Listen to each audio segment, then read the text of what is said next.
সোমবার মিজোরামে যাওয়ার পথে আগরতলা বিমানবন্দরে পা রাখলেন প্রাক্তন কংগ্রেস সভাপতি সাংসদ রাহুল গান্ধী। ওনাকে বিমানবন্দরে স্বাগত জানান প্রদেশ কংগ্রেস সভাপতি আশিস কুমার সাহা, বিধায়ক সুদীপ রায় বর্মন সহ অন্যান্যরা।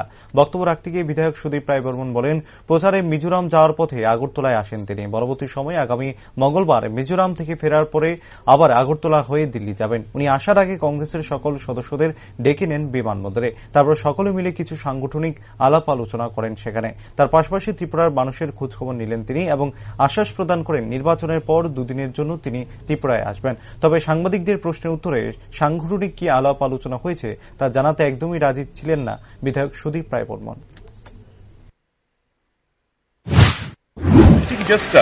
উনি প্রচারে যাচ্ছেন মিজোরাম নির্বাচনে, আগরতলা হয়ে আগরতলা স্পেশাল ফ্লাইটে এসেছেন। এখান থেকে হেলিকপ্টার নিয়ে উনি মিজোরামে যাবেন।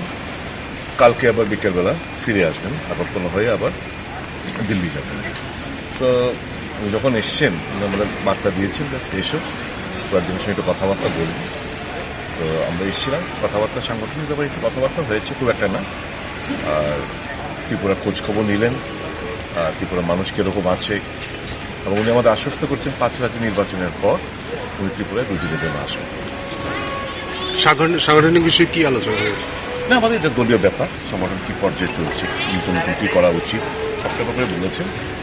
আর 5 রাজ্য নির্বাচনের পরে দুদিনের জন্য উনি এখানে আসবেন। Thank you.